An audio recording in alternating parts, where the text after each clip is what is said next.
오직 난 가난하고 슬프오니 하나님이여 주의 구원으로 나를 높이소서. 내가 노래로 하나님의 이름을 찬송하며 감사함으로 하나님을 위대하시다 하리니 이것이 소 꽃불과 굽이 있는 황소를 드림보다 여호와를 더욱 기쁘시게 함이 될 것이라.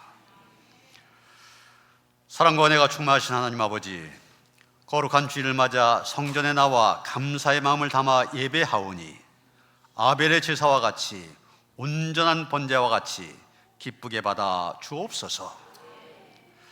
성부 하나님께서 세상의 모든 죄인을 구원하시기 위하여 독생자를 보내주셨으니 감사를 드립니다.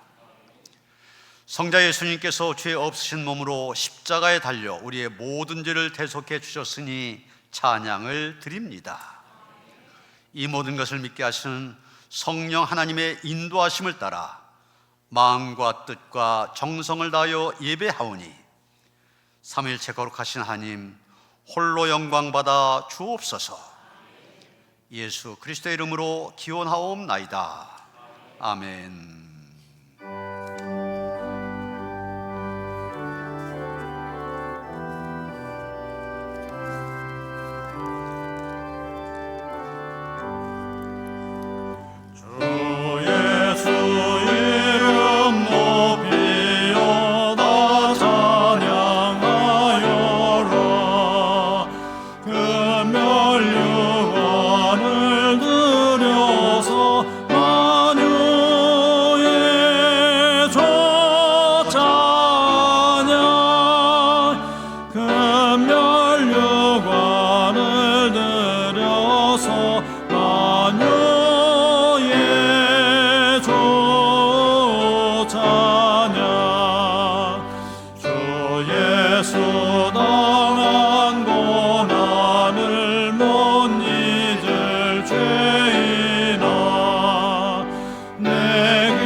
하나님은 통회한 마음으로 나온 사람들을 물리치지 않으십니다.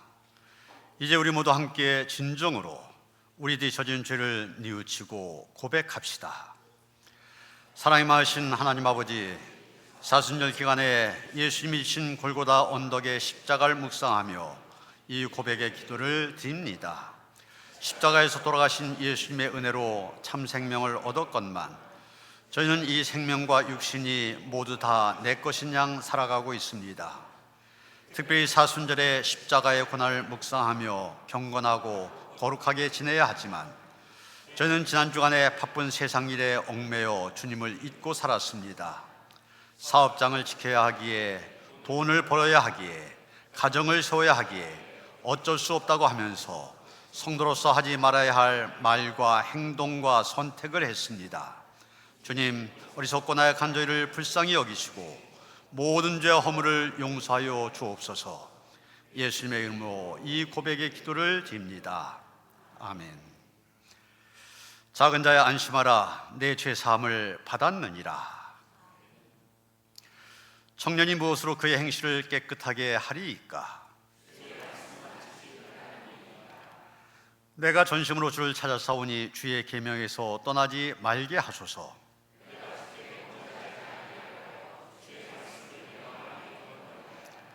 찬송을 받으실 주 여호와여, 주의 입의 모든 규례들을 나의 입술로 선포하였으며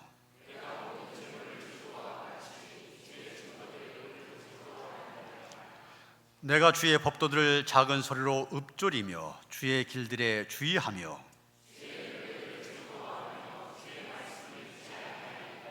아멘.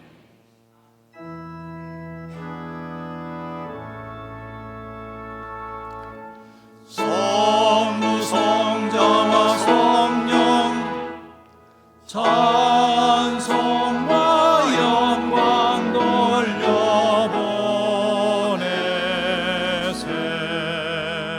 대초로 지금까지 또 영원 무궁토록 성삼위께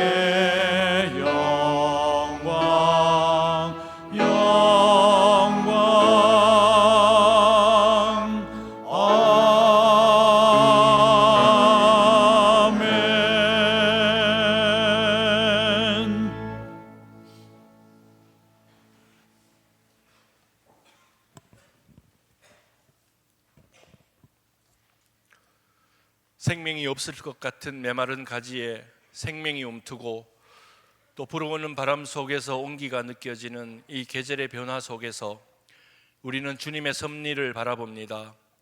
이 섭리하심으로 인해 세상 모든 만물은 주님의 시간 아래에 있음을, 주님의 권능 아래에 있음을, 모든 생명의 주관자는 오직 하나님이심을 아는 진리를 깨닫게 하심을 감사합니다.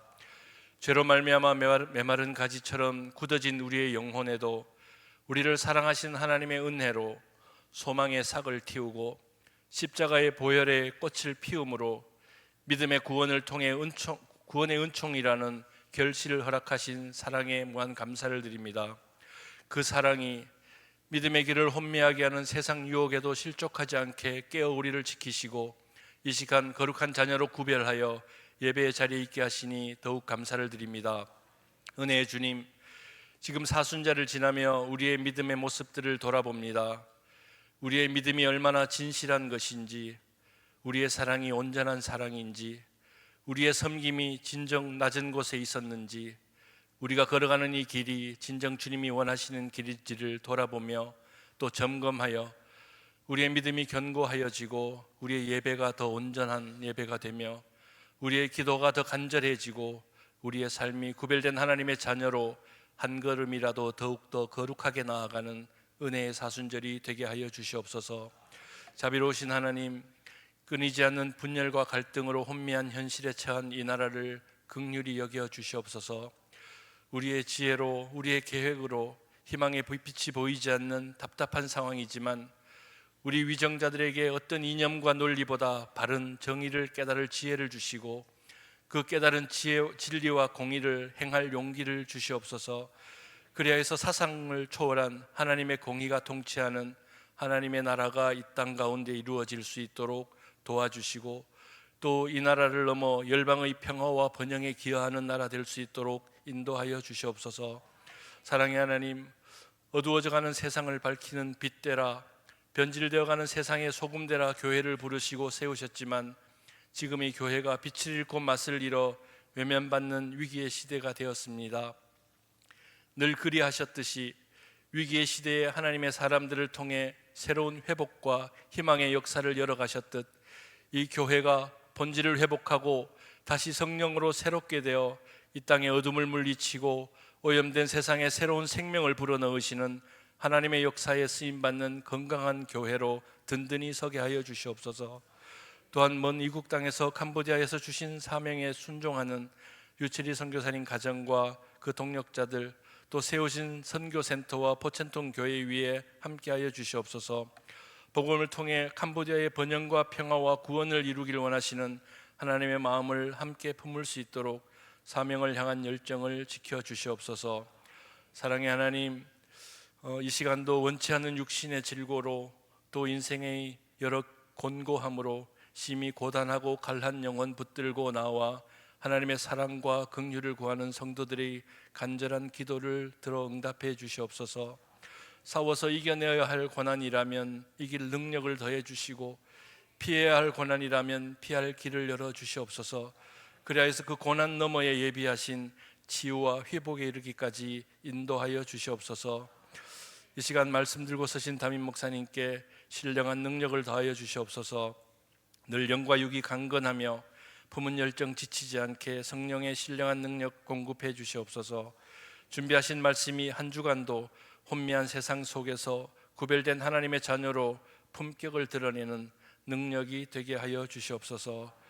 베푸신 은혜와 감사를 모아 찬양을 올려드리는 시온 찬양대와 오케스트라의 찬양을 흠량하시고 그 삶을 날마다 기쁨으로 채워주시옵소서. 또한 처한 곳에서 예배를 돕는 모든 손길들을 기억하시고 그 손길들이 축복의 통로가 되게 하여 주시옵소서. 모든 말씀 우리를 사랑하시는 예수님의 이름 의지하여 간절히 기도 올리옵나이다. 아멘. 하늘에 계신 우리 아버지여, 이름이 거룩히 여김을 받으시오며 나라가 임하시오며 뜻이 하늘에서 이루어진 것 같이 땅에서도 이루어지이다. 오늘 우리에게 일용할 양식을 주시옵고 우리가 우리에게 죄 지은 자를 사하여 준 것 같이 우리 죄를 사하여 주시옵고 우리를 시험에 들게 하지 마시옵고 다만 악에서 구하시옵소서.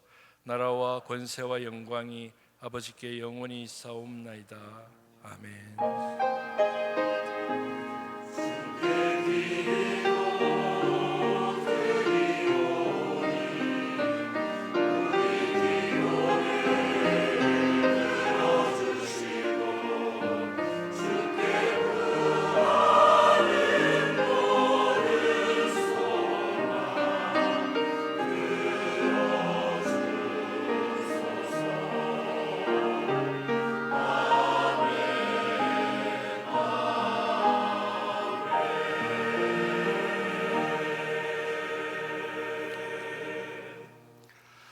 오늘 읽으신 하나님의 말씀 시편 63편 1절로부터 8절까지의 말씀입니다. 구약성경 846쪽입니다. 시편 63편 1절로부터 8절까지의 말씀 봉독합니다. 하나님이여, 주는 나의 하나님이시라. 내가 간절히 주를 찾되 물이 없어 마르고 황폐한 땅에서 내 영혼이 주를 갈망하며 내 육체가 주를 앙모하나이다. 내가 주의 권능과 영광을 보기 위하여 이와 같이 성소에서 주를 바라보았나이다. 주의 인자하심이 생명보다 나으므로 내 입술이 주를 찬양할 것이라. 이러므로 나의 평생에 주를 송축하며 주의 이름으로 말미암아 나의 손을 들리이다. 골수와 기름진 것을 먹은 것 같이 나의 영혼이 만족할 것이라. 나의 입이 기쁜 입술로 주를 찬송하되 내가 나의 침상에서 주를 기억하며 새벽에 주의 말씀을 작은 소리로 읊조릴 때 하오리니 주는 나의 도움이 되셨음이라. 내가 주의 날개 그늘에서 즐겁게 부르리이다. 나의 영혼이 주를 가까이 따르리니 주의 오른손이 나를 붙드시거니와. 아멘.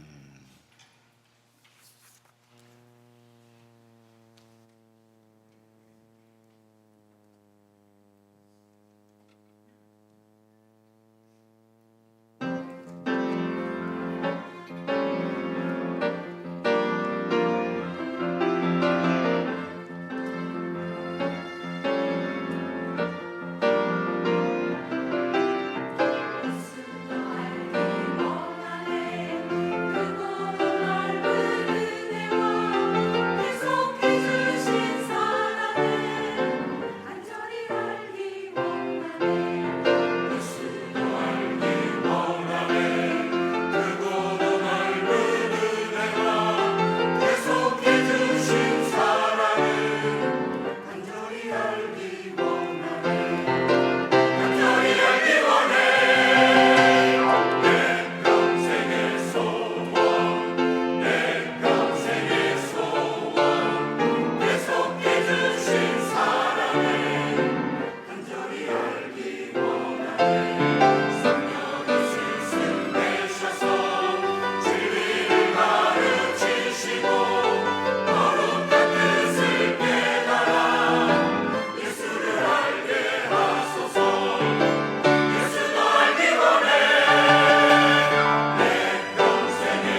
여러분이 만일 하나님은 당신에게 어떤 분이십니까? 이런 질문을 받는다면 이 질문에 어떻게 대답하시겠습니까? 어느 성경 공부 교재에 하나님에 대한 여러 가지 다양한 이해를 아주 재미있게 나열해 놓았는데 요지는 그겁니다. 하나님은 어떤 분이신가 생각할 때 자기가 체험한 대로 고백한다는 겁니다.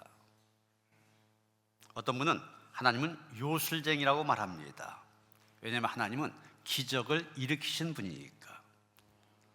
다시 말해서 하나님은 요술쟁이가 아니면 도저히 할 수 없는 일을 날마다 하시기 때문에 그렇게 말합니다. 어떤 사람은 하나님은 교통순경과 비슷하다 그렇게 말합니다. 하나님은 항상 갈 길을 인도하시기 때문에. 어떤 사람은 하나님을 은행장으로 생각합니다. 돈을 주시기 때문에. 어떤 사람은 하나님을 왕적인 개념으로 이해합니다. 천하를 호령하신 분이기 때문에. 어떤 사람은 하나님은 운동 경기의 심판자다 그렇게 말합니다. 조금만 잘못해도 호각을 불어서 벌칙을 주기 때문입니다. 어떤 사람은 하나님은 비밀 경찰이라고 말합니다. 모든 것을 다 알고 계시기 때문에 그 앞에서는 숨길 게 없다는 겁니다. 어떤 사람은 하나님은 히틀러와 같다고 말합니다. 자기 마음대로 다 아시니까 하나님 독재자로 생각합니다. 어떤 사람은 하나님을 변호사라고 생각합니다. 항상 우리의 죄를 대변해 주시고 용서해 주시는 아주 유능한 변호사라고 생각합니다. 어떤 사람은 하나님은 순정파 남자와 같다 그렇게 말합니다. 울기만 하면 들어주시니까. 여러분, 이렇게 하나님에 대해서 여러 가지로 표현했는데 각자 자기가 처해 있는 상황에서 자기 나름대로 하나님을 이해하다 보니 이런 다양한 고백이 나온 겁니다. 사실 틀린 거 하나도 없잖아요. 부분적인 이해이기 때문에 그렇지만 하나님에 대해서 나름대로의 신앙 고백을 하고 있는 겁니다. 여러분, 우리가 성경을 보면 다양한 신앙 고백이 나오는 것을 보게 되는데 출애굽기 15장에 보면은 홍해의 기적 사건이 있은 다음에 모세가 백성들과 함께 노래하는데 그 내용 가운데 이런 고백이 나옵니다. 여호와는 나의 하나님이시니. 오늘 본문의 고백과 똑같잖아요. 나의 하나님이시니 내가 그를 찬송할 것이요 내 아버지의 하나님이시니 내가 그를 높이리로다.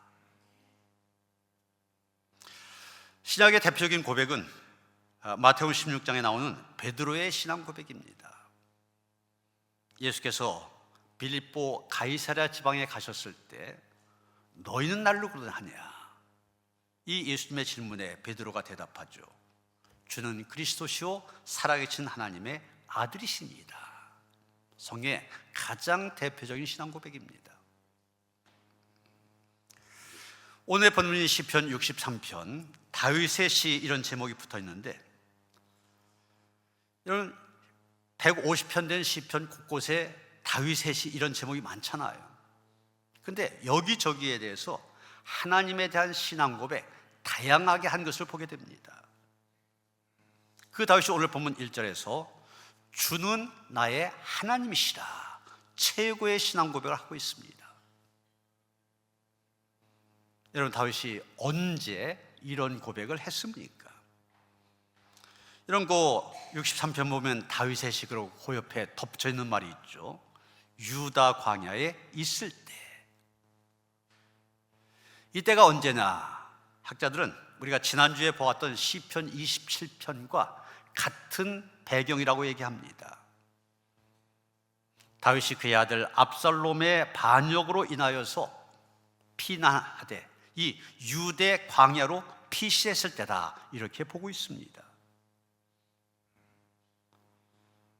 그때 보면 끝까지 그와 함께 했던 몇 사람들의 충신을 빼고서는 하나같이 신흥 세력, 새롭게 일어난 세력인 압살롬의 편에 붙었습니다.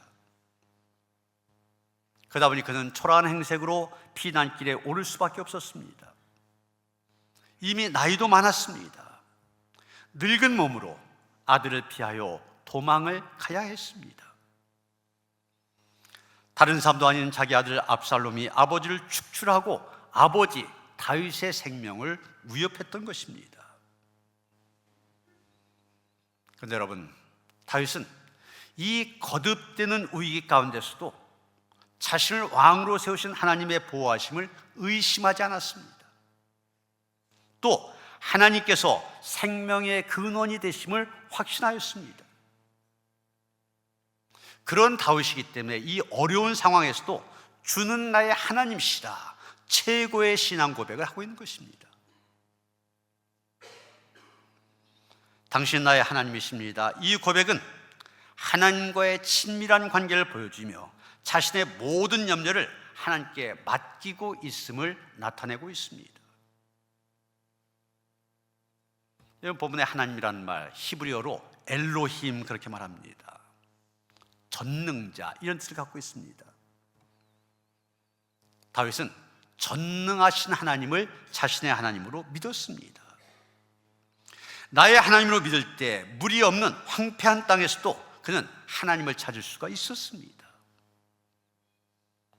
다윗이 평생 풍성한 삶을 살 수 있었던 이유, 바로 그 전능하신 하나님을 자기의 하나님으로 믿었기 때문입니다. 다윗처럼 전능하신 하나님, 나의 하나님으로 고백하시기를 주님의 이름으로 축원합니다. 이게 우리의 믿음입니다. 그 하나님을 나의 하나님으로 고백할 수 있을 때 우리가 할 수 있는 것들이 있습니다. 다윗이 몇 가지를 얘기하고 있는데, 먼저 주는 나의 하나님이시라고 고백할 수 있는 사람은 갈망하게 됩니다. 하나님을 갈망하게 됩니다. 여기 1절 보시면, 내가 간절히 주를 찾되 물이 없어 마르고 황폐한 땅에서 내 영혼이 주를 갈망하며 내 육체가 주를 앙모하나이다. 다윗이 고백하고 있지 않습니까? 여기 갈망이라는 말, 히브리어 원어로 차마 이런 말을 쓰는데, 갈증이 난다, 목이 마른다, 이런 뜻입니다. 그리고 앙모한다 때 앙모라는 말, 카마라는 말 쓰고 있는데, 모든 힘을 다해 애타게 찾는다, 이런 뜻을 갖고 있습니다. 마치 사막을 여행한 사람이 물을 마시지 못하여 고통스러워하며 힘을 다해서 물을 찾는 그런 이미지를 여러분이 머릿속에 그리시면 됩니다. 결국 하나님을 갈망한다, 무슨 말입니까? 하나님 없이는 안 된다고 하는 것을 뼈저리게 느낀 것입니다. 그렇기 때문에 하나님을 찾는 것입니다. 하나님을 바라는 것입니다. 오직 하나님을 만나기를 바라는 것입니다. 세상에 그 어떤 것도 나의 부족함을 채울 수 없다, 이것을 알고 느끼기 때문에 세상에서는 더 이상 소망 갖지 않고 하나님께 나아간 것입니다. 오직 하나님만 바라는 것입니다. 그 어떤 것도 찾지 않고 하나님만 찾는 것입니다. 하나님만 소망하는 것입니다. 하나님만이 해결할 수 있다는 것을 믿는 것입니다. 이게 바로 갈급해하는 상태입니다. 그냥 한 말로 목이 말라서 미치겠는 그런 지경의 상태를 얘기하는 것입니다. 어떤 제자가 있었는데 매일같이 스승에게 이런 질문을 합니다.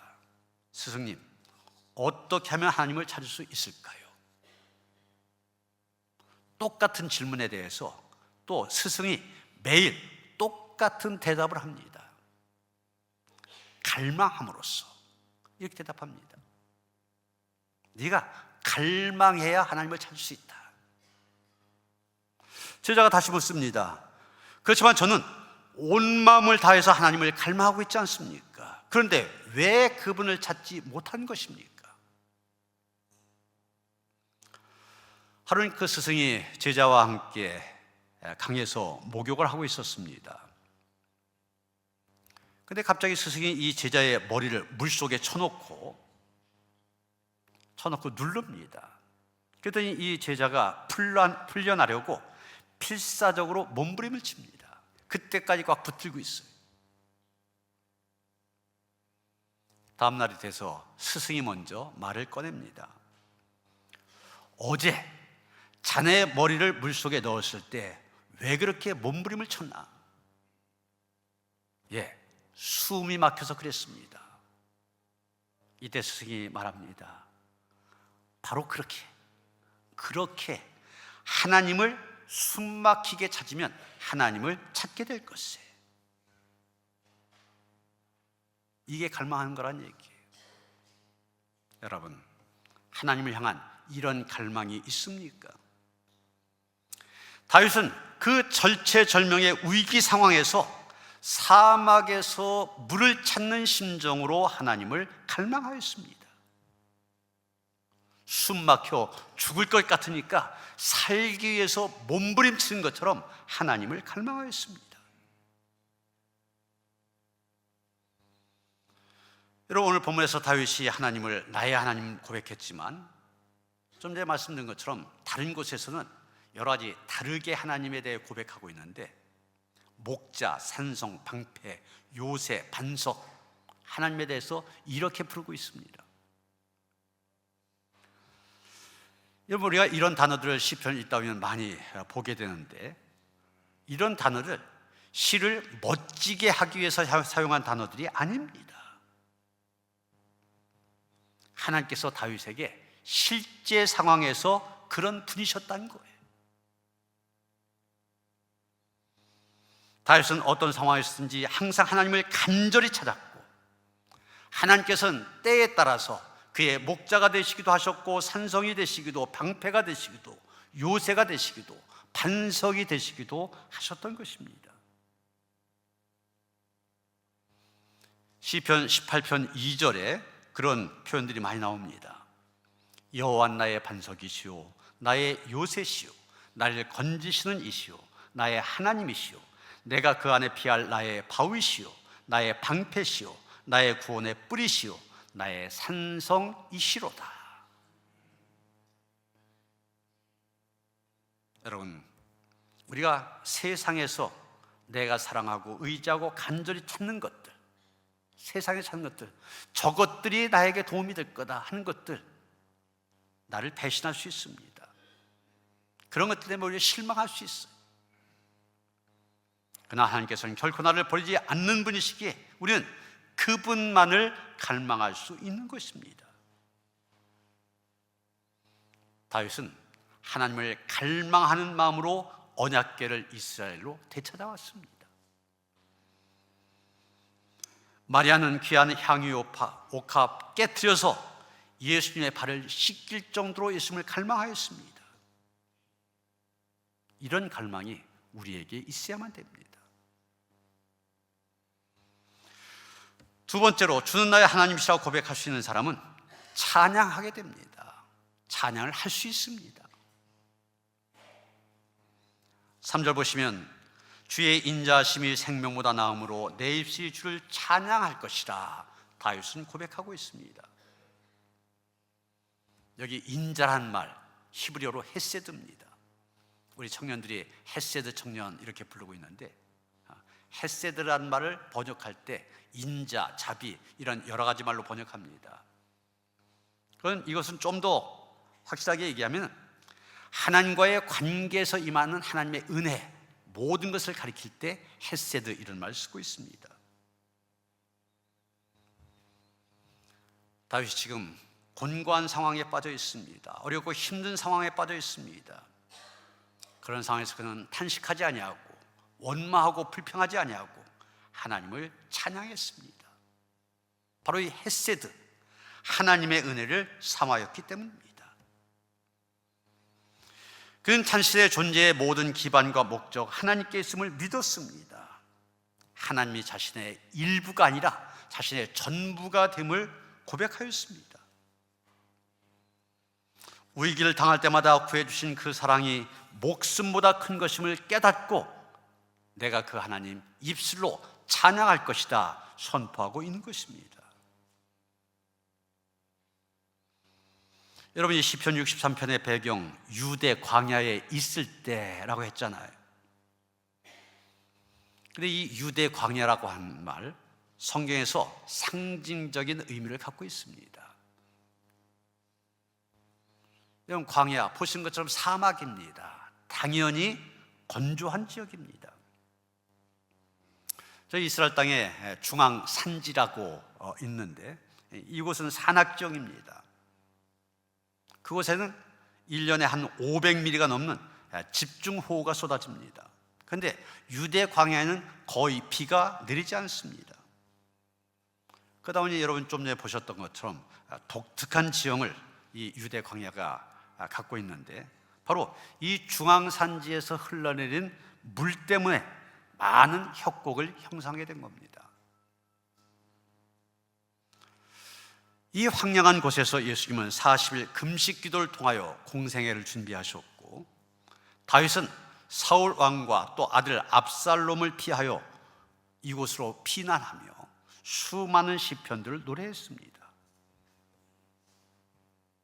그 황폐한 곳, 그 황량한 곳에서 다윗은 가장 선명한 하나님의 인도하심을 경험했던 것입니다. 그래서 지금도 그곳에 가서 보면은 정말 위험천만 절벽인데 절벽에 수도원들이 위치하고 있습니다. 제가 12년 전 그 안식년에 혼자서 한 달 이스라엘 순례한 적이 있는데, 그때 갔었던 유대 광야의 성 조지 수도원, 그때 유대 광야를 갔었고 저 수도원을 가봤었습니다. 여러분 보시는 것처럼 절벽에 세워져 있습니다. 이렇게 볼 땐 굉장히 위험한 곳, 그러나 저곳이 바로 은혜의 자리인 겁니다. 그것을 기억하며 수도원을 거기에 세운 거예요.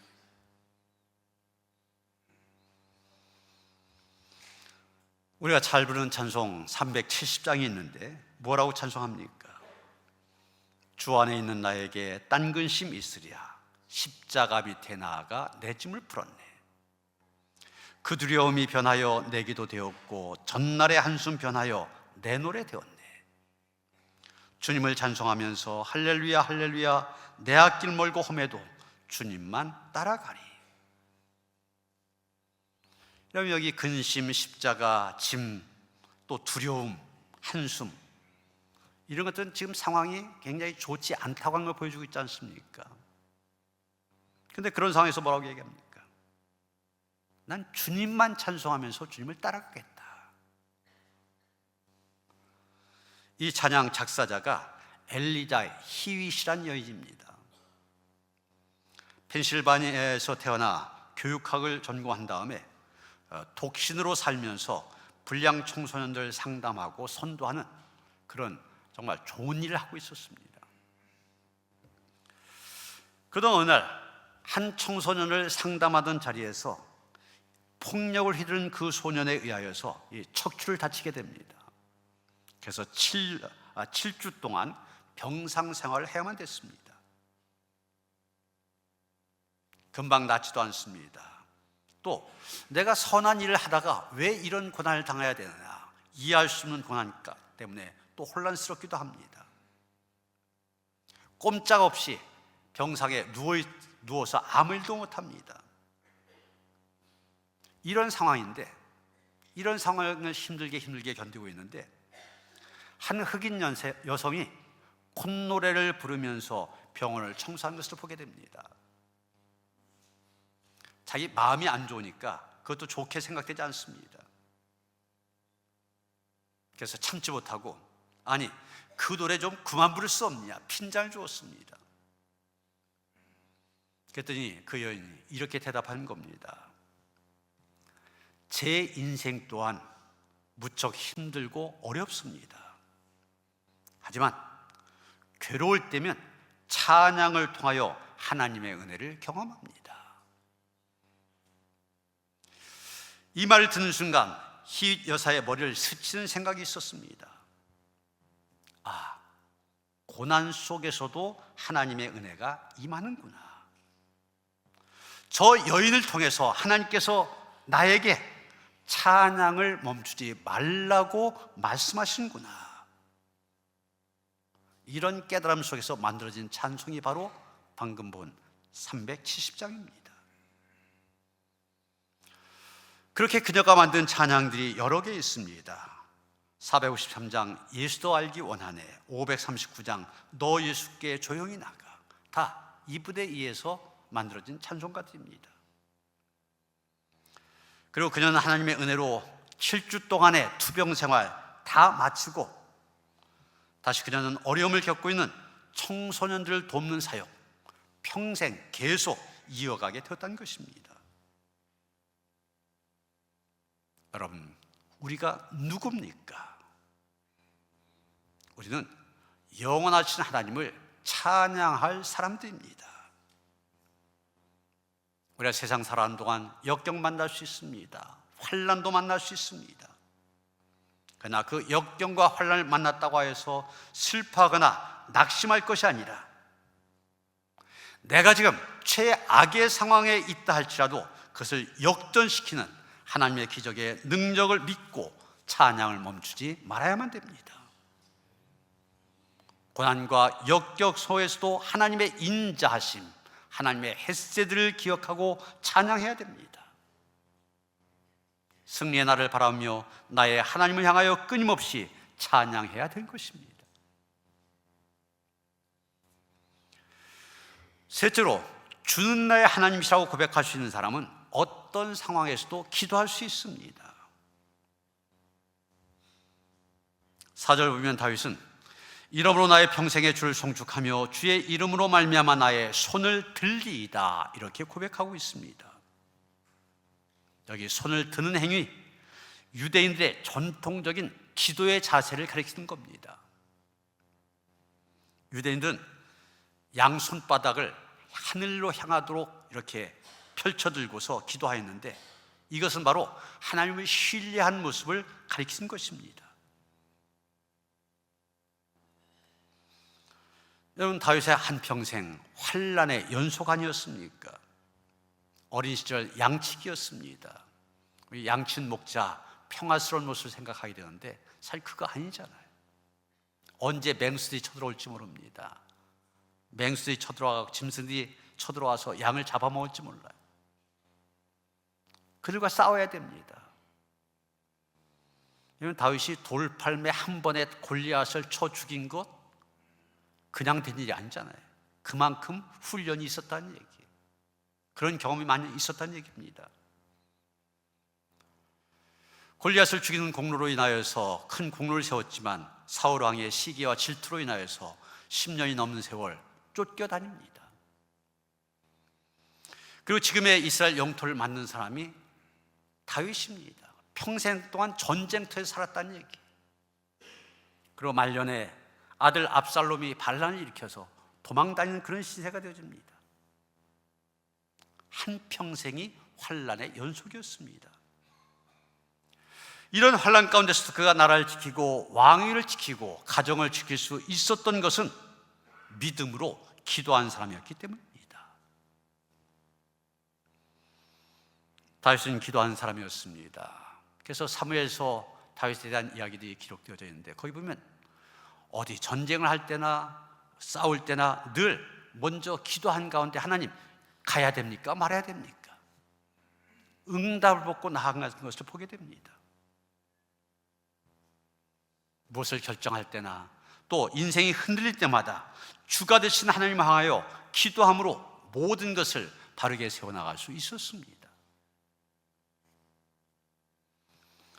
게리 스몰리라고 하는 사람이 관계 필터링 이런 책을 썼는데 거기에서 자기의 힘들었던 시절을 아주 진솔하게 기록하고 있습니다. 그가 하는 모든 일이 잘 풀리고 있었습니다. 사역의 지경도 점점 확장이 되어지고 재정적으로도 풍족해지고 명성도 높아갔습니다. 그런데 어쩌면 거의 탑을 찍었다고 생각되는 그런 순간에 차츰 관계들이 틀어지기 시작합니다. 아내와의 대화도 끊기고 자녀들로부터도 멀어지게 되고 함께 사역했던 사람들과도 제대로 소통이 되지 않습니다. 모든 일들이 뒤죽박죽이 되어지고 헝클어져 버린 것 같았습니다. 원인을 찾을 수 없었고 자신에게서 별 문제를 찾을 수 없었습니다. 그러던 어느 날 기도한 가운데 그는 중요한 사실을 깨닫게 됩니다. 원인, 자기의 착각에서 나온 겁니다. 성공하게 되면서부터 모든 것들 내가 이루었다 착각을 하게 되고, 그러다 보니까 매사를 독단적으로 결정하고 있었습니다. 이제는 모든 결정권 하나님께 맡겼었습니다. 이제는 하나님의 뜻을 묻지 않고 자기가 결정합니다. 하나님 중심에서 자기 중심으로 변한 모습을 보게 됩니다. 스몰리는 모든 문제가 하나님과의 관계에 문제가 생기면서 시작됐다는 것을 깨닫고 하나님과의 관계를 새롭게 정립하기 시작합니다. 아침마다 또 자신에게 일하는 모든 일들 하나님께서 허락하신 것으로 받아들이고 하나님이 무엇을 하라고 하시는지 묻는 기도를 순간순간 드렸습니다. 여러분, 삶 속에서 가장 중요한 관계는 하나님과의 관계입니다. 하나님과의 관계가 모든 관계의 기초가 되어집니다. 그러기에 하나님과의 관계를 든든히 세워가면 다른 관계들 흔들리지 않습니다. 여러분, 하나님과의 관계가 어떻습니까? 오늘 본문의 다윗처럼 하나님을 향한 관계를 분명히 고백하며 하나님과의 새로운 관계를 가지시길 바랍니다. 하나님이여, 주는 나의 하나님이시라. 하나님을 나의 주로 모시고 하나님과의 바른 관계를 세워갈 수 있어야만 됩니다. 여러분, 마지막 8절을 보면은 주의 오른손이 나를 붙드신다고 말합니다. 여러분, 이 말씀을 잘 봐야 됩니다. 우리가 주의 오른손을 붙잡는다고 하지 않았습니다. 주의 오른손이 나를 붙드신다고 그랬어요. 여러분, 이게 왜 중요합니까? 한 유명한 서커스 스타가 있었는데 그가 TV에 출연하여서 이런 말을 하였습니다. 사람들은 내가 대단한 서커스 스타라고 부르지만 사실은 그렇지 않습니다.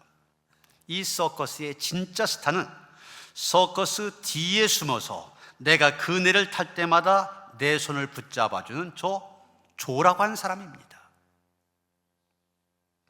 그는 내가 힘차게 그네를 타고 건너편으로 갈 때 정확한 장소에서 나를 기다렸다가 내 손을 붙잡아 줍니다. 내가 그의 손을 붙잡는 것이 아니라 그가 내 손을 붙잡아 줍니다. 20년 이상 이 일을 한 내가 서커스에서 하는 일은 다만 두 손을 활짝 펴고 믿음으로 건너편에서 나를 향해 달려올 조의 손에 꼭 붙잡히는 것입니다. 이것이 내 서커스의 비밀입니다. 따라서 서커스 스타는 내가 아니라 조입니다. 여러분, 우리는 서커스 스타라고 불려진 사람입니다. 뒤에 숨어서 우리의 손을 붙잡아 주는 분은 하나님이십니다. 우리가 그의 손을 붙잡는 것이 아니라 그가 우리의 손을 붙잡아 주십니다. 우리가 담대하게 그네를 타고 힘차게 건너편으로 나갈 수 있는 것은 항상 변함없이 거기 기다려 계시다가 우리의 손을 붙잡아 주시는 하나님의 오른손이 있기 때문입니다. 우리가 힘들고 어려운 상황에서 기도할 수 있는 것은 바로 우리의 손을 붙잡아 주시는 하나님의 오른손을 확신하기 때문입니다. 존 메가더 목사님이 오늘 본문을 근거로 하여서 기도문을 쓰셨는데 이 기도문으로 함께 기도하시면서 말씀을 마치려고 합니다. 오 하나님, 난 당신을 원합니다. 내 삶을 사는 동안 난 당신을 원합니다. 목이 마릅니다. 목이 탑니다. 나는 연약합니다. 난 외롭습니다. 나에게 당신의 능력이 필요합니다. 당신의 영광이 필요합니다. 당신의 인자가 필요합니다. 그것은 나에겐 생명보다도 귀합니다. 난 당신을 찬양하고 싶습니다. 아멘.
아멘.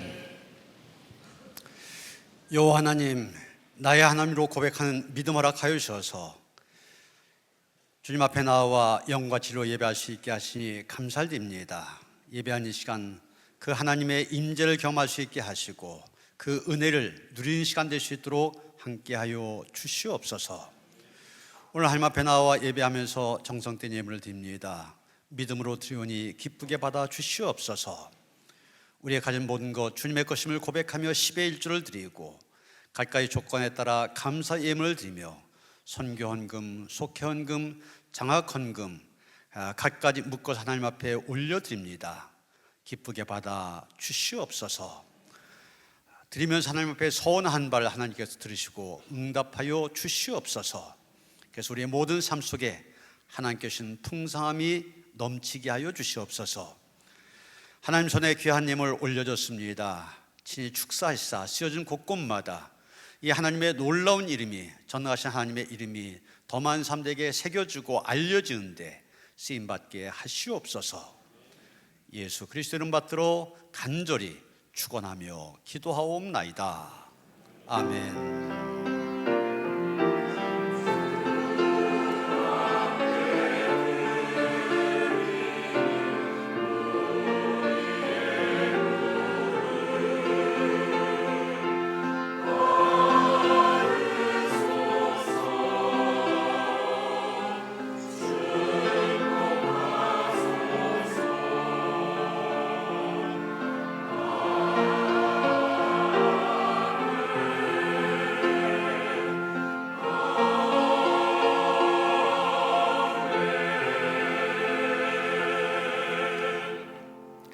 평안의 살 나누시겠습니다. 주님 주신 평화가 함께 하시기 바랍니다. 서로 인사하시겠습니다.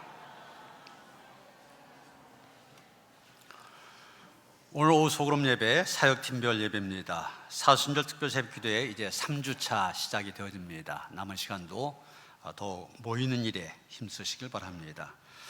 교회학교 체육대회가 다음 주일 10시부터 소래초등학교에서 있습니다. 5월 달에 보통 했었는데 그때 행사가 너무 많아서 좀 땡겨서 하는데 아이들 많이 보내주시길 바랍니다. 목회 신방 참고하시고요. 캄보디아 의료 및 문화선교 일정 보시고서 함께 하실 분들 신청해 주시길 바랍니다. 특별히 이번에 청년들이 좀 많이 같이 있으면 좋겠다 그러는데 기도하는 가운데 참여하시기 바랍니다. 화요전도 지난주부터 시작했습니다. 이래도 많이 참여하시고요. 성서대학 화요일날 개강합니다. 오늘까지 신청하셔서 배우는 일에 힘쓰시길 바랍니다. 노인대학도 27일 목요일날 14주 과정으로 개강합니다. 10시 반까지 오시면 됩니다. 차량을 운행하는데 로비에 차량 시간표가 프린트되어 있습니다. 이용하실 분들 가져가셔서 참고하시기 바랍니다. 파크 골프 동호회와 피클볼 동호회 새롭게 만들고 회원을 모집합니다. 제가 노인대학에서 그 파크 골프반을 만들었다고 그러니까 60대 후반, 70대 초반 되시는 분들은 더 나이 드신 분들한테 밀려갖고서 하고 싶은데도 못 하셨다고. 그래서 동호회를 만들려고 합니다. 이분들이 참여할 수 있도록. 그리고 피클볼 동호회도 이제 좀 연세 있는 분들 좋은 운동이어서 만들려고 그러는데 한번 소개 영상이 있습니다. 잠깐 보시도록 하겠습니다. 고양시 백석동의 한 공원이 한 무리 사람들의 분주한 몸놀림으로 시끌벅적합니다. 배드민턴 코트에서 테니스와 비슷한 형태의 경기를 진행하는 피클볼이라는 운동입니다. 구멍이 숭숭 나 있는 플라스틱 공을 탁구채 닮은 클럽으로 상대방 지역으로 쳐넘기는 경기입니다. 동호회원 30여 명이 오전부터 활발한 몸놀림으로 게임에 집중하면서 경기장에는 활기가 넘칩니다. 가격하지 않으면서도 아이들부터 노년 8, 90대까지도 남녀노소가 굉장히 쉽게 함께 할 수 있는 운동입니다. 피클볼의 가장 큰 장점은 낮은 진입 장벽입니다. 간단한 규칙만 익히면 바로 경기할 수 있고 팔꿈치나 무릎 관절을 다치는 일도 거의 없다고 설명합니다. 코로나19로 실내 체육 활동이 위축되면서 야외 공원에서 진행되는 피클볼 경기는 더 활발해졌습니다. 서울 도심 속 작은 공원에서 어르신들이 골프채를 들고 즐겁게 공을 치고 있습니다. 나무로 만든 채 하나만으로 18홀을 도는 파크 골프입니다. 경기 방식은 일반 골프와 비슷하지만 이동 거리가 짧고 비용도 저렴해 생활 스포츠로 각광받고 있습니다. 파크 골프는 배우기가 쉽고 운동 효과도 큽니다. 이 때문에 노령층 사이에서 큰 인기를 끌고 있습니다. 네 분이 워킹하면서 같이 웃으면서 즐겁게 운동하니까 좋은 것 같습니다. 100세 시대를 맞아 고령층을 대상으로 한 실버 스포츠가 생활체육의 새로운 동력으로 떠오르고 있습니다. 지역사회의 활력을 불어넣을 뿐 아니라 국가의료 비용 절감의 효과도 기대되기 때문입니다. 제가 암 환자인데 림프종암인데 몸이 많이 좋아져요. 왜냐면 많이 걷는데 머리를 써야 되니까 치매 예방에도 최고이고요. 4시간을 돌면 거의 10,000보 이상을 돕거든요. 정부는 생애 주기별 스포츠 활동 지원을 국정과제로 추진하고 있습니다. 예, 하고 싶으시죠? 그런데 이게 좀 여러 가지 시설 같은 것이 아직까지 우리나라 많이 준비가 안 돼 있어 갖고서 인원을 제한해야 됩니다. 그래서 이제 파크골프 동호회는 20명, 피클볼 동호회는 10명 선착순으로 모집합니다. 피클볼 동호회는 우리 이제 최수진 집사님 부부가 열심히 하고 계시기 때문에 그분들 중심으로 해서 시작하려고 그러고요. 이 파크골프 동호회는 강사까지 모실 겁니다. 그래서 다른 데는 없는데 입회비 10,000원을 한 것이 한 3주 정도는 레슨을 받으셔야 되기 때문에 입회비 10,000원씩 하는데 빨리 신청해야 될 것 같습니다. 예, 거기 김정자 집사님 또 최수진 집사님 담당자들이니까 연락하셔서 4월부터는 잘 모일 수 있도록 그렇게 하시길 바랍니다. 예배위에 총여 성교 원래로 모입니다. 자녀를 위한 학부모 기도회 이번 주 수요일 날 8시 반 모입니다. 이성자 집사님 모친께서 초청하셨습니다. 주님의 위로가 함께 하시길 바랍니다. 신현용 김혜진 권사님 가정, 박정배 김순영 집사님 가정 이사하셨습니다. 축하를 드립니다. 전병환 임승선 권사님 가정에서 우리 주방에 식기세척기가 좀 고장이 난 걸 보시고 초음파로 하는 것을 기증해 주셨습니다. 감사드립니다. 또 김덕배 집사님 온수배 입구를 좀 샤시로 깨끗하게 하셨고 또 보일러실 샤시 무료로 해주셨습니다. 감사를 드립니다. 이번 주 노인대학 개강하면서 정미자 권사님 가정에서 중식 접대합니다. 원래는 주일 중식 접대를 하시려고 했는데 우리가 지금 그게 어려워져서 양해를 구하고 노인대학 대접하도록 했습니다. 앞으로도 여러분 기념한다든지 감사한 일이 있으면은 노인대학 중식 접대하는 일에 관심 갖고 또 도와주시기 바랍니다. 다녀와주셔서 494장 찬송하시겠습니다.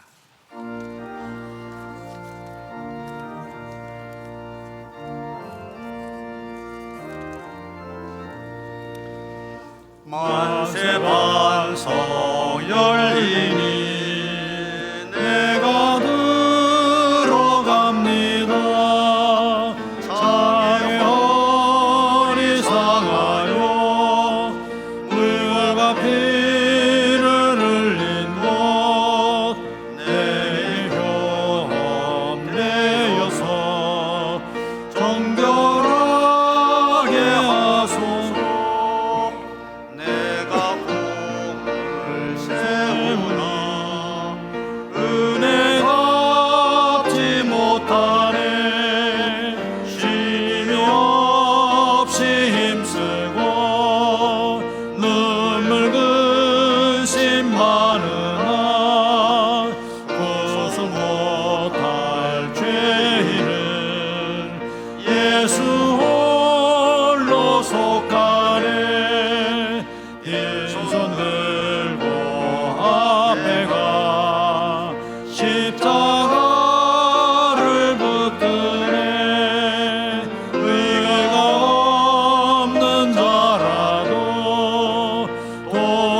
도와주심 바라고 생명샘에 나가니